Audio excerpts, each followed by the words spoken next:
Hare Krishna, Hare Krishna, Krishna Krishna, Hare Hare, Hare Ramo, Hare Ramo, Rama Ramo, Hare Hare.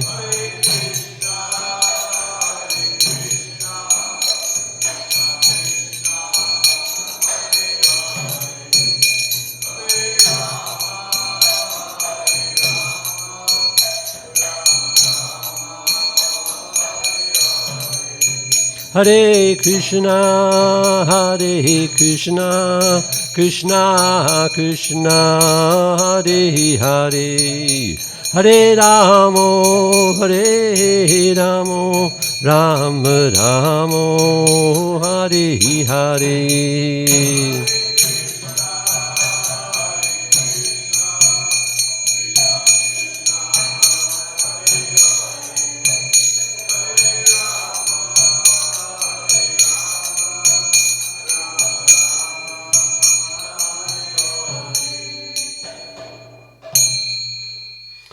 His Divine Grace Abhay Charan Bhaktivedanta Swami Srila Prabhupada Ki Jai. Grantaraj Srimad Bhagavatam Ki Jai. Gloriously assembled devotees.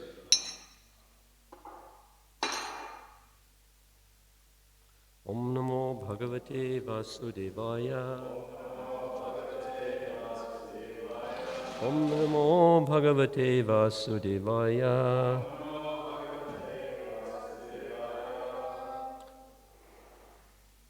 Text 39 on the board. Tenashta lokapa vihara kula chalindra. Tenashta lokapa vihara kula chalindra. Dronishvananga shakamaruta shobhagashu. Dronishvananga shakamaruta shobhagashu. Shidhenu tod yudhuni pata shiva swanashu. Shidhenu tod yudhuni pata shiva swanashu. Reme chiram dandadhava lalana viruti. Reme chiram danadhava lalana ravuruti. Tenashtalo kapavihara kula chalindra. Dronishvananga shakamaruta shobhagashu. Chidhe nitod yudhuni pata shiva swanashu.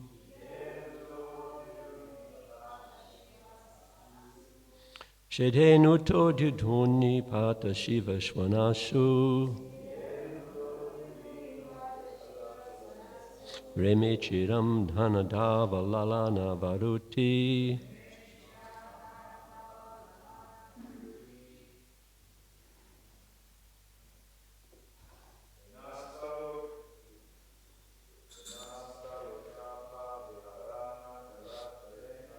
Dinashtaloka vihara kula chalendra.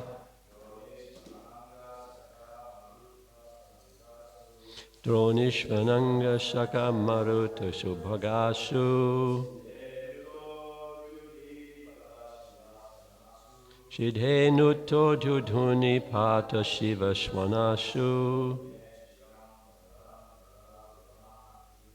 Reme chiram dhana davallalana varuti.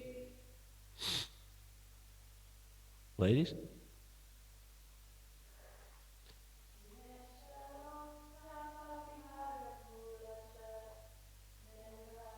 Tinashtaloka vihara kula chalendra.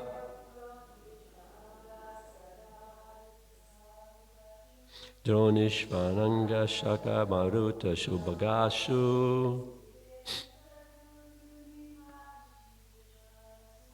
Shidhenuto dudhuni pata shiva shvanasu. Reme chiram dhanadava lalana varuti. Tena, by that aeroplane, Ashtalokapa, of the predominating deities of the 8 heavenly planets. Vihara, the pleasure grounds. Kula Achala Indra, of the king of the mountains, Meru. Dronishu, in the valleys. Ananga, of passion. Shaka, the companions.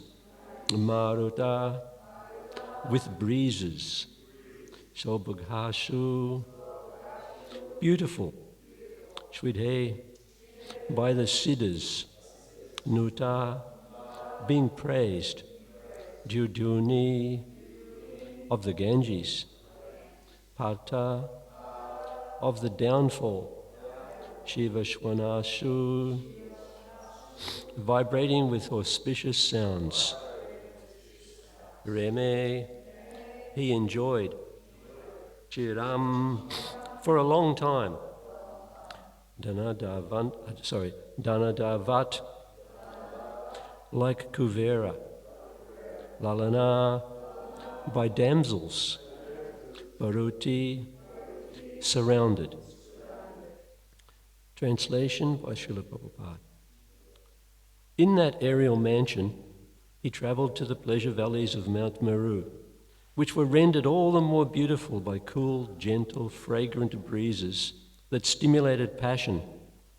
In these valleys, the treasure of the gods, Kuvera, surrounded by beautiful women and praised by the siddhas, generally enjoys pleasure. Kadama Muni also, surrounded by the beautiful damsels, and his wife, went there and enjoyed for many, many years. Purport by Srila Prabhupada. Kuvera is one of the 8 demigods who are in charge of different directions of the universe. It is said that Indra is in charge of the eastern side of the universe, where the heavenly planet or paradise is situated. Similarly, Agni is in charge of the southeastern portion of the universe. Yama, the demigod who punishes sinners, is in charge of the southern portion. Niriti is in charge of the southwestern part of the universe. Varuna, the demigod in charge of the waters, is in charge of the western portion. Vayu, who controls the air and who has wings to travel in the air, is in charge of the northwestern part of the universe. And Kuvera, the treasurer of the demigods, is in charge of the northern part of the universe. All these demigods take pleasure in the valleys of Mount Meru, which is situated somewhere between the sun and the earth.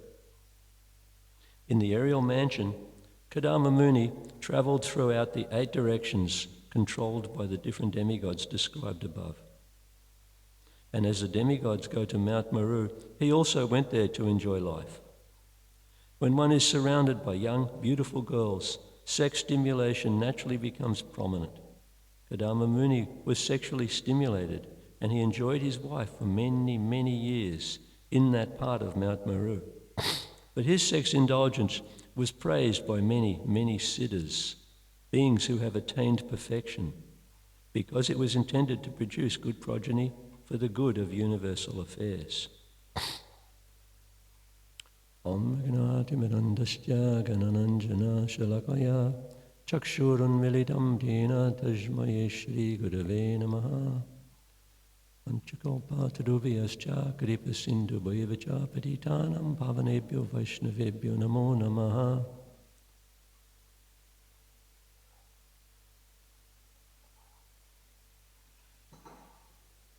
So,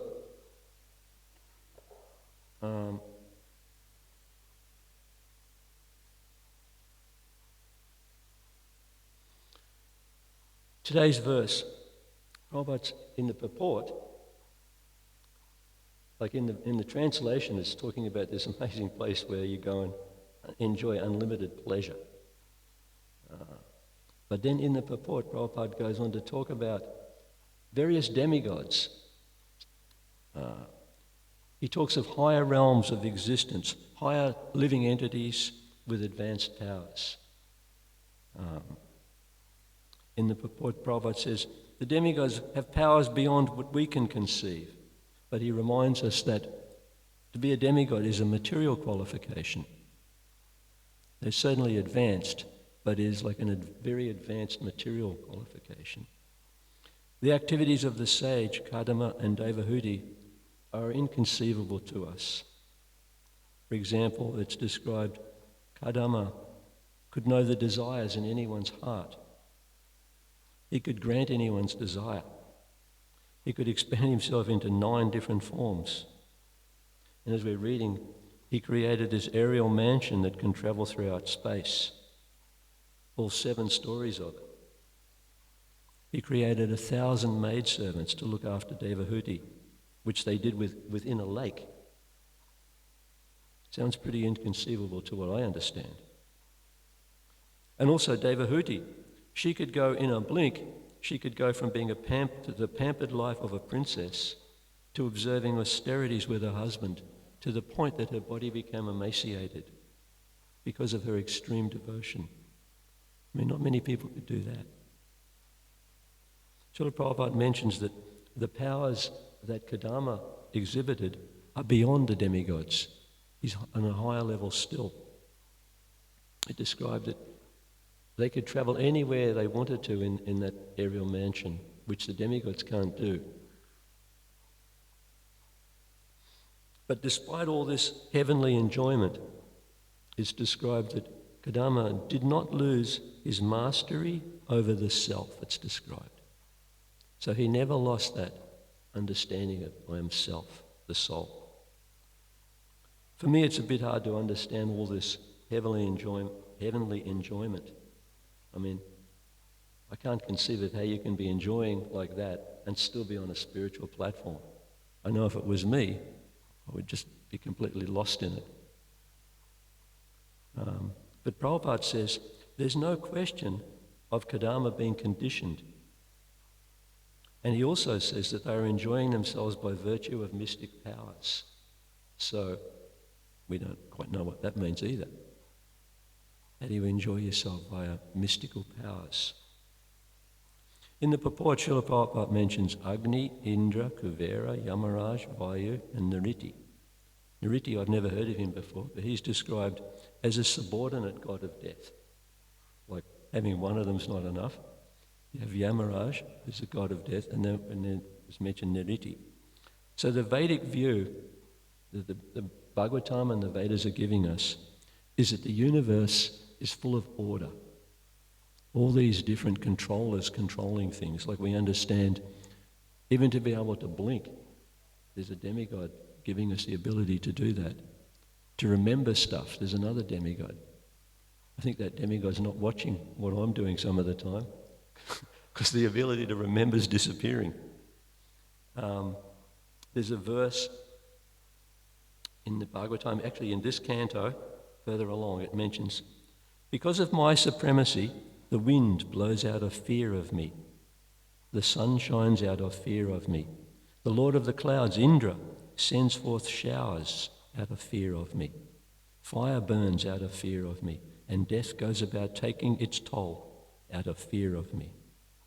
So that, according to the Vedic understanding, there is consciousness on all these different levels, that nothing is happening by accident, by chance, but there's actually personality in everything. Prabhupada states in the purport of that verse, the natural laws being enacted are correct in all activities because of his superintendence, the Supreme Lord. No one should think that nature is working automatically. The clouds are controlled by Indra, heat is distributed by the sun god, soothing moonlight is distributed by Chandra, the air is blowing under Vayu's arrangement. The government of the Supreme Lord consists not only of one planet or two or three, there are millions of planets and millions of universes.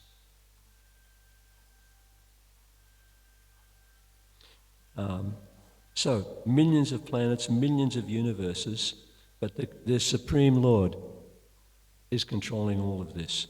It's actually, and it's also described that our universe is like a mustard seed, you know how small a mustard seed is, in a bag of mustard seeds.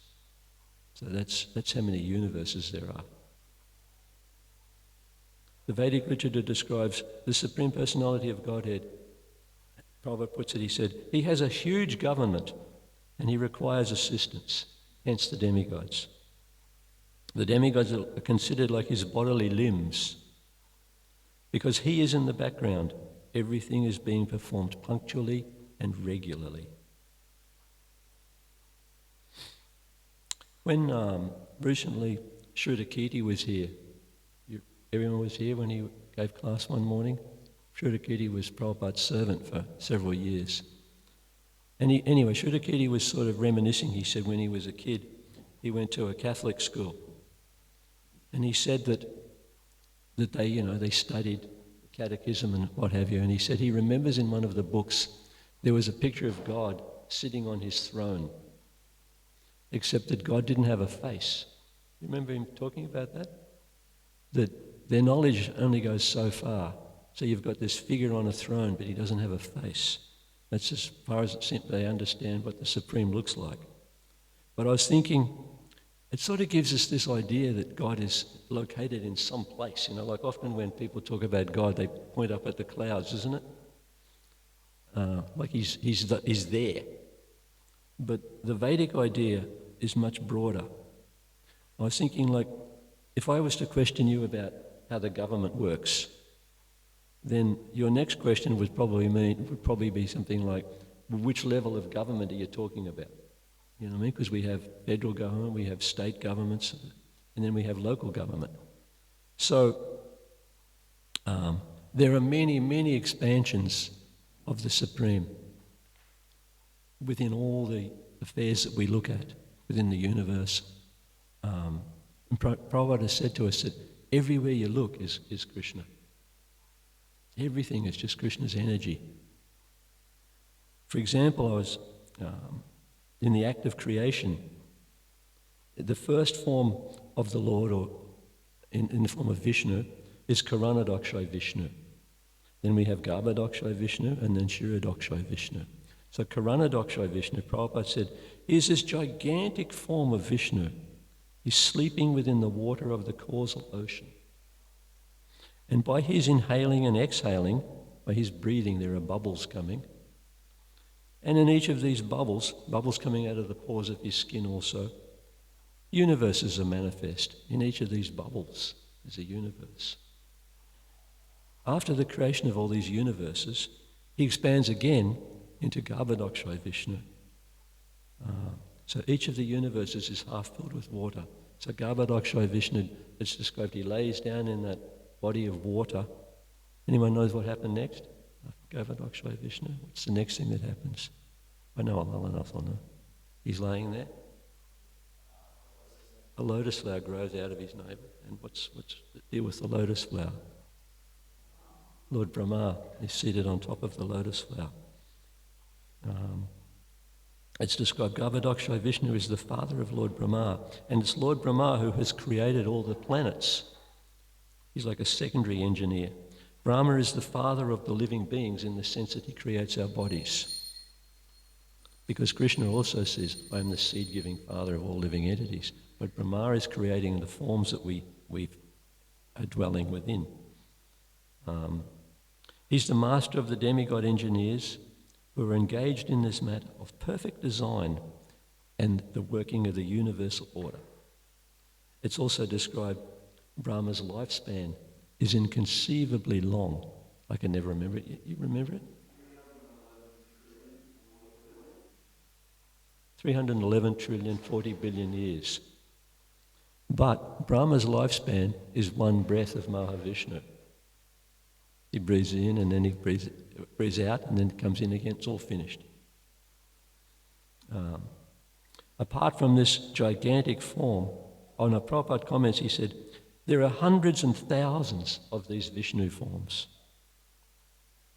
And also then there is Kshirodakshay Vishnu, who expands as Paramatma. I think he's also the form in the atom. Kshirodakshay Vishnu?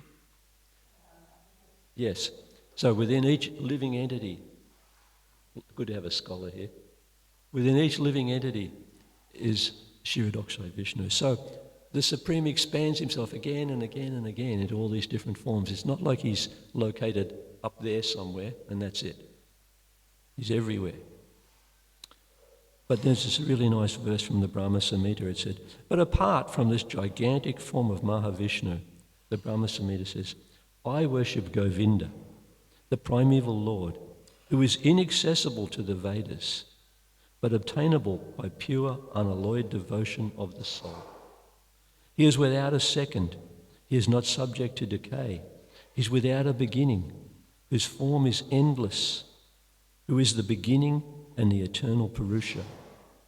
And yet he is a person possessing the beauty of blooming youth. So the Vedas describe that the universe has order within it. This description is very different to what we are taught by modern science. Modern science describes a universe that's more or less empty, just of any sentient quality. It just happens by accident. Actually, I was looking, the Greeks also, in Greek philosophy, they also believed in an orderly universe. That word cosmos that we've all heard, the word cosmos means order or arrangement.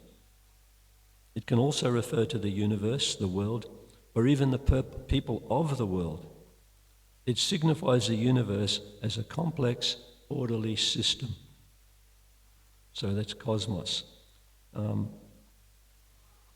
Like Prabhupada said in the poet, because he is in the background, everything is being performed punctually and regularly. In other words, there is a divine intelligence built into everything and behind everything. Some scientists who are sort of contravening the impersonal materialistic view are starting to look at that. They find when they're digging into atomic theory or whatever, biology, they're finding that there's design built into every stage. Prabhupada mentions that we should learn to see Krishna's hand, so to speak, everywhere we look.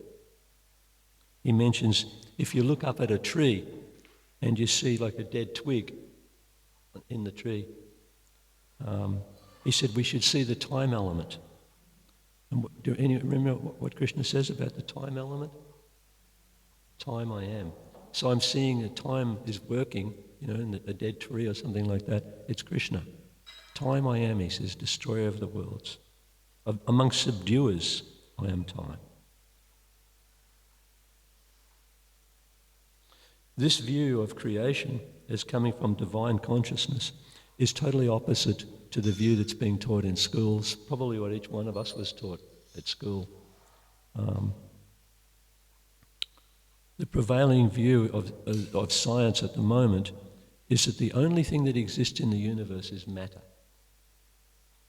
That there are laws within the universe that govern matter and nothing else. They try and describe that everything just comes from blind forces. Even consciousness, they're trying to describe, comes about by the actions of matter. This has sort of been going on for a couple of centuries, this materialistic worldview. But I was thinking actually scholars generally only look at the Western tradition because I remember reading there was a Greek philosopher called Democritus, I think his name was, and he had this idea that it's nothing more than the atoms and the void. And there's also, remember, we've ever heard there's like one of the Vedic sages who was an impersonalist. He said the goal of life is just to get ghee. In other words, eat sumptuous food because that's all there is to it, nothing more. So that idea of materialism has been around for as long as, for centuries. By the current definition of science is that it only studies something that can be measured more or less under a microscope, something that you can measure. And according to this theory, like I said, creation comes about more or less by an accident, by chance. So it follows, if we think that creation comes about by chance, and everything is just governed by blind, random forces, then we won't see any personal meaning in our existence, will we? Why would you assume meaning to your existence if the whole thing is just coming about by chance? I thought I'd give you a quote here. This is from a famous material scientist in a well-known biology text. This is being taught to kids at school. His quote is, he says, "Man at last knows that he is alone in the unfeeling immensity of the universe, out of which he has emerged only by chance. Neither his destiny nor his duty has been written down." So this is what's being taught at the universities and schools. Kids are being taught this. And they're wondering why there's so much sort of mental anguish going on in the world. You're taught that, there's no meaning to your life.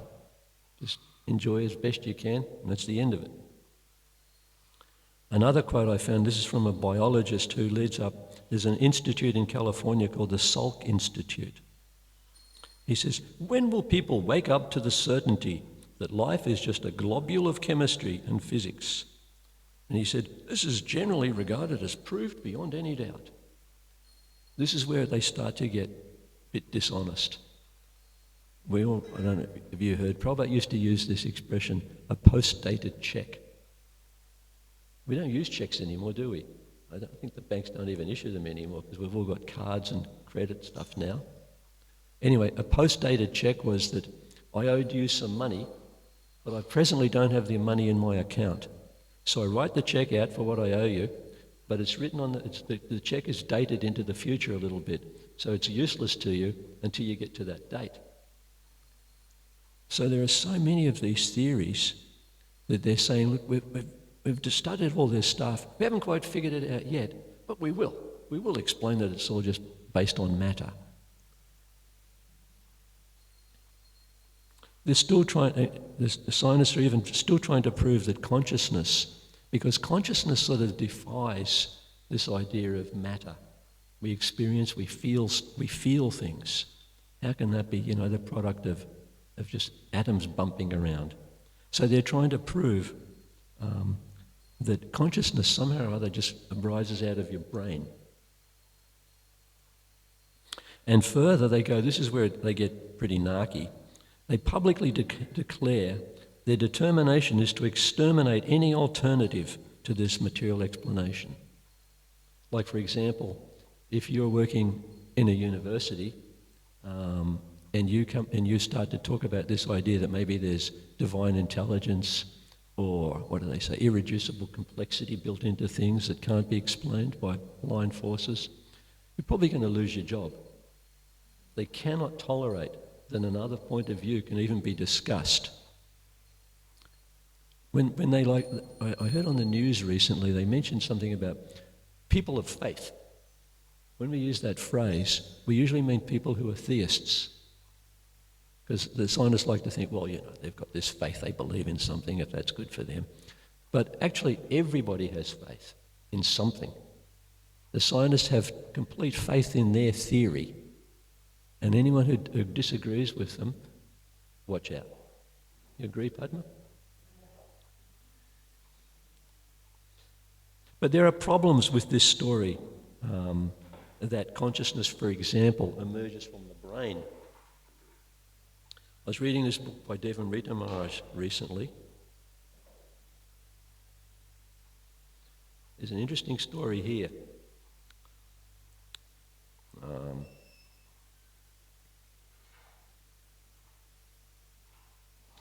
There's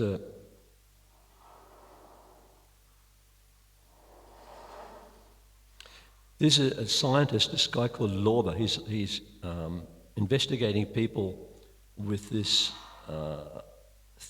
what's it called? Like water on the brain. I can't see the scientific name. Hydroencephalics. So this particular scientist, he assembled a test group of patients in which more than 95% of their cranium, inside your skull, was devoid of brain substance. 95%. In other words, it would not be exaggeration to say that their skull was empty. Some of the persons were severely disabled, as you sort of imagine, but half of them had IQs greater than 100. Half of them were functioning very nicely, thank you. So it goes on. The greatest challenge to brain dogma, it said, graduated from the same University of Sheffield with the highest honours. A brilliant student happened to visit his doctor. Noticing the young man's head was larger than normal, the doctor referred him to this specialist, this guy Lorber, simply out of curiosity. The neurologist's routine brain scan, this guy Lorber who's investigating these sorts of things, his routine brain scan revealed jolting evidence. Inside this future mathematician's head, this kid was a mathematician studying. He's got an IQ of 126, it said. Inside this mathematician's head, something essential was missing. The doctor documented the case. He said, there's a young student at this university, he certified, who has an IQ of 126. He has gained first-class honours degree in mathematics. He's socially completely normal. And yet the boy has virtually no brain. Inconceivable. Still, Devan Rita Maharaj goes on, advocates of the consciousness coming from brain belief blindly march on. They feel that as the essential tofu-like grey substance evolved, that's the brain, through Darwinism, at some point it must have manifest a secondary phenomenon known as consciousness. So it takes a fair bit of faith to hang on to that theory in spite of these sorts of problems. I also read another interesting thing that describes the brain. You know, if you're using your computer and you've got a word processing program, I'm typing away. So the word processor is like, it's carrying data, it's storing data, isn't it? As I'm typing in, it's storing data. But the processor, it could care less about what I'm typing. So the brain's like that. It stores data, but this idea of feeling of how, you know, that experience of experiencing things, it's not there. Or in the same way, you've got a digital camera. You take a picture of a scene out there, which we experience as beautiful. The camera has no feeling about it, it's just storing raw data.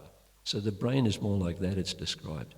There's something else that's giving us this quality of experience. And there's also, I heard there's another guy somewhere in Scandinavia somewhere, he won a Nobel Prize for inventing an experiment that could demonstrate that the mind and the brain are two different things. He got patients to go into one of those big machines that analyse your brain activity, and he would say, all right, well, think you're going to lift your arm, get ready. And apparently, even before we actually physically do something, the brain lights up, it's ready. There's even something going on even before you're consciously aware that you're going to do this. So he says, think of lifting your arm. And as you would expect, there's an area in the brain that lights up, ready for lifting the arm. But then he says, now, okay, change your mind. Decide you're not going to lift it. Nothing happens in the brain. You've made a decision not to do something, but nothing lights up. There are other problems with this idea that reality is coming from nothing more than matter. According to material science, all inheritance, what we pass on with children, is supposed to be material, right? According to their theory. DNA is the vehicle that we pass on genes with. DNA is just, I think there's four combinations of chemicals involved. But the same DNA exists in every cell in your body. It's the same four chemicals. And yet, if we examine like a liver cell, is totally different to a brain cell. So if it's only the same DNA, how is that coding coming about? This instruction's coming from somewhere else, from some higher source. So since scientists have been looking at the universe, they've realized we're surrounded by what they call the laws of nature. Gravity, the forces involved in atomic particles, the distance between us and the sun, it's very precise. A little bit closer, you're burnt to a crisp. A little bit further away, you'll freeze to death. That tiny thin layer that is our atmosphere, without which we also couldn't survive. There are so many of these laws surrounding us that are adjusted so finely to allow life to go on. They're all exquisitely finely tuned. If even one of them was tweaked a little bit, then us and the universe wouldn't exist. So we could ask, where did these finely balanced laws come from? Why are they balanced like that? It's inconceivable that it all just happened by chance. There's like a plan behind it. So again, there's this idea of a super intelligence behind everything we see. I was thinking the idea behind materialistic science, from what I can see, is that they have this idea that if I can argue that there's no higher authority or no higher entity, then basically I can do whatever I like, isn't it? You know, I'm not under the jurisdiction of anyone. I don't owe allegiance to a higher force or a higher power. I don't have a duty. So basically, your life is about just sort of squeeze out as much enjoyment as you can manage while you've got, before you're left, before you're finished in this body. Remember that quote that I mentioned? Neither his destiny nor his duty has been written down. So if I have no relationship with the Supreme, everything I see, this really rings, this is how people see the world. Everything I see is for me to exploit and enjoy. It's no wonder that the world's in such a bad, nature is being treated badly, because it's the attitude behind the philosophy that people have grown up with. Our experience doesn't sort of gel with this idea that there's nothing more than matter, though. Each of us, we experience directly things like kindness, love, compassion, tolerance. All these things are called metaphysical. Because you can't measure with a scientific tool compassion. You can't measure, tolerance. They're metaphysical qualities. As Sri Ananda Maharaj likes to point out, he said, we live in a bi-dimensional universe. There are physical laws, undoubtedly, but there are all these metaphysical qualities that we experience at our deepest part of our being as being part of us. And none of them can be scientifically verified. And yet we all share these qualities. In fact, I think we understand it's what makes us human. It's why we are not robots. Krishna in the Bhagavad Gita offers a different understanding of reality. He says there are two classes of energy in the world. He says there's an inferior energy And there's another energy, a superior energy, which comprises all the living entities. All living entities then are in a different category. We are of the same nature as Krishna, that is to say, spiritual. Srila Prabhupada likes to say, we are part and parcel of the Supreme. The essential nature of our self or the soul, as we've read many times, is eternal, unchanging, and invisible to material senses. I can remember many years ago when I first met the devotees and I heard the philosophy from the Bhagavad Gita. It completely upended my life. I remember, like, once you hear that philosophy, that actually your real nature is that you're a spirit soul, that there is a divine creator. He is the seed-giving father of all living entities. And my real ultimate identity is not this physical body, but it is spiritual. So after you've heard that, it sort of like upends everything the way you've been living your life. How do you ignore something like that? So I was thinking what we learn from this verse. Despite the descriptions that Kadama and Devahuti enjoyed one another for many, many years, in spite of his inconceivable power and ability to enjoy, he remained a servant of the Supreme Lord. He did not lose this mastery of the self. Prabhupada said again, there is no question that he was conditioned. He was a liberated soul, better than the demigods who are also conditioned. And Prabhupada points out that we're not talking in the Bhagavatam about Kadama, not because of his mystic abilities, but because he was a great devotee. I mean, he was pretty special. Like, remember Lord Vishnu appeared in front of him. That's pretty special. In spite of his inconceivable mystic power and ability to enjoy, he remained a servant of the Lord. So I was thinking, it reminded me of the story of Prabhupada. Despite, in a very short time, Prabhupada was given immense facilities. You know, like those first little temples, first couple of years, it sort of advanced a little bit, but then it just sort of exploded. And within, let's say, 5 or 6 years, there were temples all over the world. Prabhupada had thousands of devotees who would do anything for him. And yet, he remained all the way through it, right to the very end, simply a dedicated servant to his spiritual master, Bhaktisiddhanta. He was never influenced by that adulation and the facilities that he received, that Krishna gave him. So I was thinking, in our situation, no matter how much material facility we might be given, it doesn't satisfy the soul.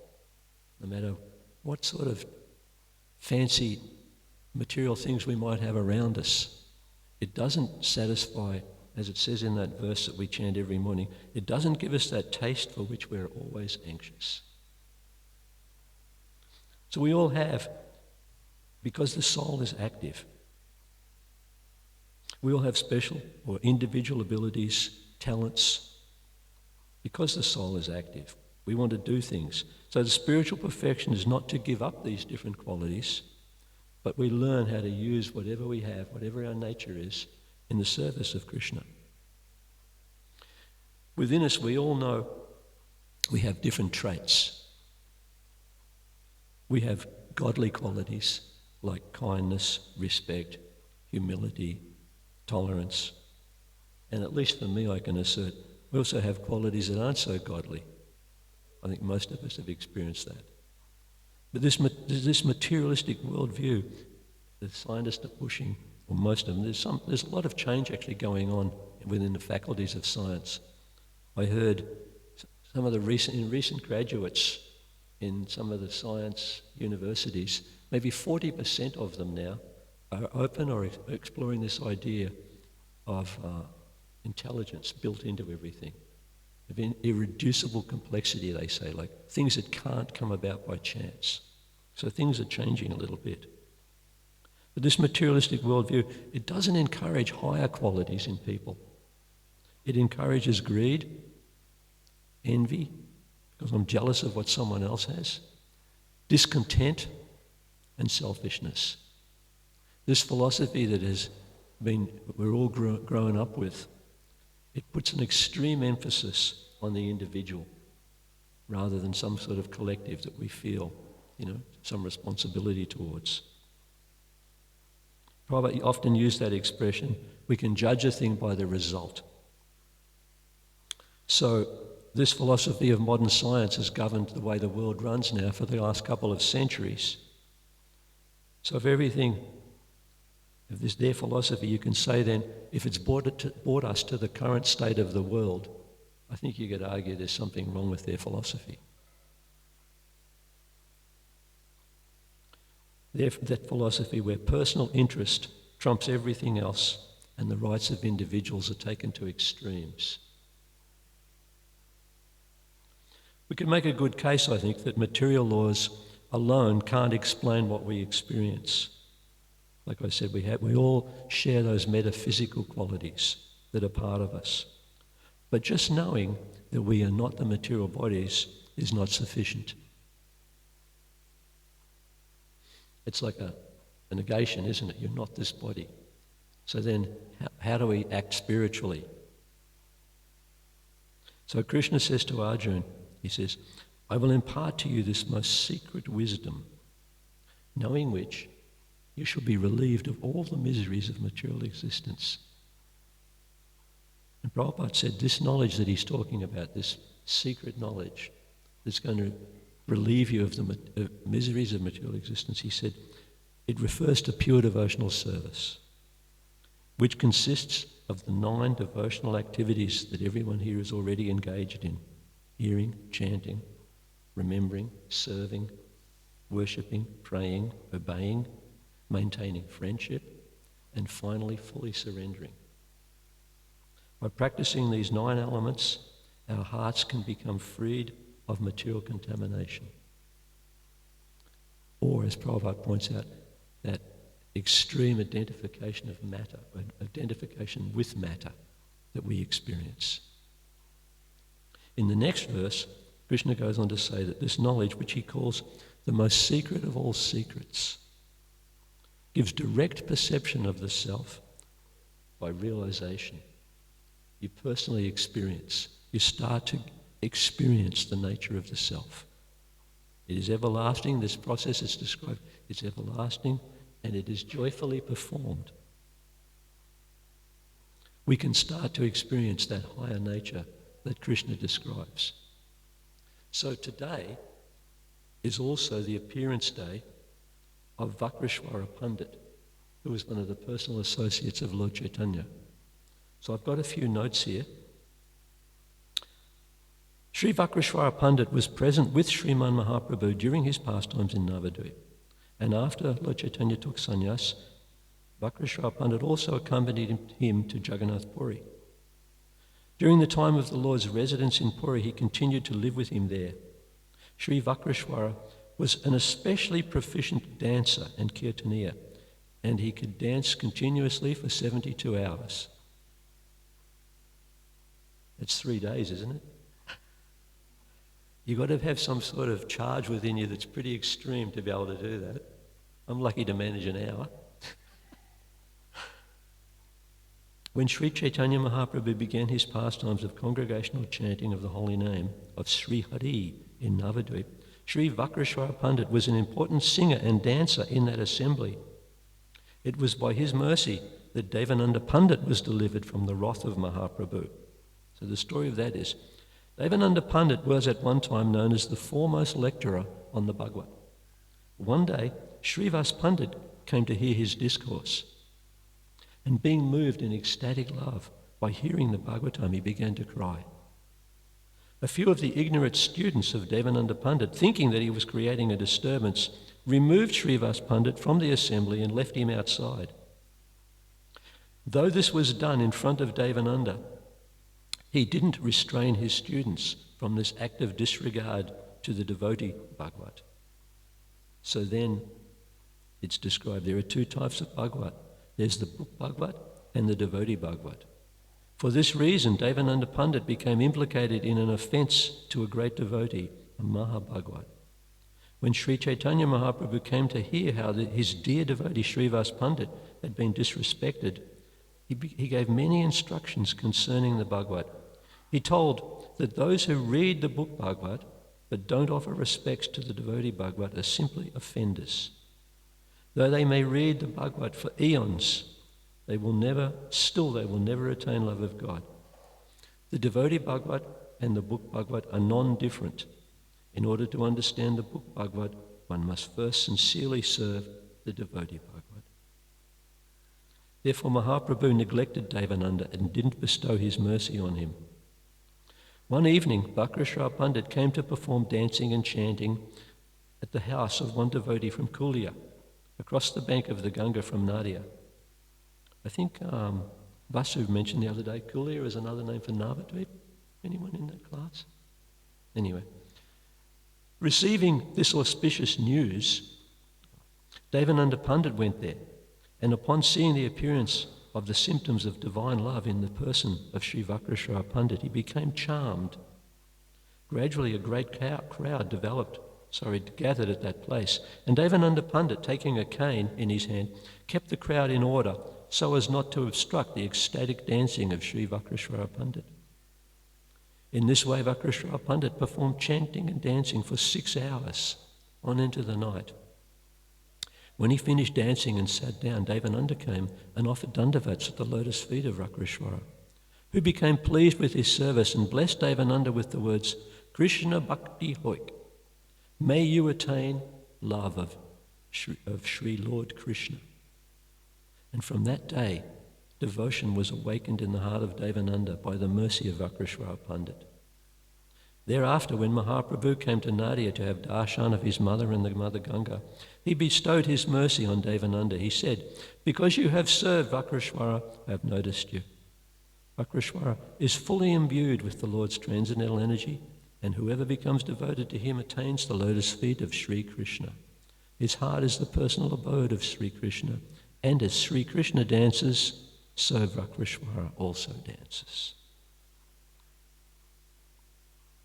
When Vakrashvara Pandit would dance, Mahaprabhu himself would sing, and Vakrashvara would catch hold of his lotus feet, saying, O moon-faced one, give me 10,000 Gandharvas and let them sing while I dance. Then I will be happy. Mahaprabhu answered, you are one of my wings. If I had another like you, I could fly in the sky. It is said that the gopi Tungavijaya in Krishna Lila, who is very expert in the arts of singing and dancing, is presently renowned in the world as Vakrashvara Pandit. So it's his appearance day today. Anyone have anything they would like to offer? Or complaints? Something I've said wrongly? Padmaji? Behind you in the box. Right where you're standing. Oh. Hare Krishna. Thank you for such a nice class, Ram Prasad Prabhu. Yeah, I'm sorry I missed the start of it. So a couple of comments. So that famous pastime of Vakrashvara Pandit dancing for 3 days. So we have our own Brahmananda Prabhu, senior Prabhupada disciple. So it is said that when he first came to Krishna consciousness, and I don't know if it was in Tompkins Square Park, I don't know if I've got the place right, but he was one of the first to get up and dance, and he danced for 3 hours. And so I just thought I'd mention this. I found this significant, that when Brahmananda Prabhu passed away, he passed away on Vakrashvara Pandit's Prabhu's, is it disappearance or appearance? Appearance. On his appearance day. Yeah, so I just thought that was an interesting little connection. One of the first dances for Prabhupada. Yeah. And also the comment was, you were speaking about these scientists, and yes, there have been, because I do watch some of the documentaries, and there have been several scientists and biologists who have literally been blacklisted from practicing in their field of expertise, even though they have been university lecturers for many years, because they've been blacklisted because they dared to suggest that there may be another explanation you know, for consciousness, and for things like the genesis of life. Yeah. And on this note, on the other side, we have, you know, somebody who I consider to be a little bit like a modern day Asura, Richard Dawkins. Yeah. So, The God Dilemma. beg your pardon? Wrote a book called the God Delusion. I was going to say, that book, he wrote a book called The God Delusion. He is such a big atheist, and he tries to turn everyone, you know, away from God consciousness. And unfortunately, this book, The God Delusion, it did sell millions of copies. But then the other side came in, some very enlightened soul came in and wrote a book to counter that one. And he entitled his book, The Dawkins Delusion. You know, there are scholars like this around. Just like you were saying, you know, there is also arguments coming in from the good guys, you know. Yeah, so this book, The Dawkins Delusion, which was published shortly after The God Delusion, that also sold quite a lot. Perhaps not as many as The God Delusion, but still it had some impact. I heard Dawkins interviewed on YouTube by, he's an Irish guy, he's a mathematician, he's a professed Christian, and he just defeated Dawkins. And he just wiped the floor, because philosophically these guys stray, you know, they sort of, and there's so much dishonesty, like some of these guys that are trying to prove, remember that famous experiment, I can't think of the names now, but they used electricity and they managed to generate a protein or something like that, and they said, it was back in the 30s or 40s, a long time ago, they said, just see, in the early, you know, prehistoric Earth, some lightning might have just hit something, and it, you know, you got your beginnings of, all they got is a simple protein, and they're saying, well, it's just the beginning of life, isn't it? But that experiment was proved to be completely wrong. The environment they had was nothing like original Earth, apparently. And that since then, there are other chemists trying to sort of do this same thing.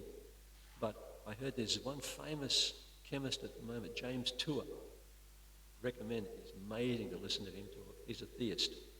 And he says they buy in chemicals from other labs that are purified already. So they start with something that intelligence has already got those chemicals in the right form.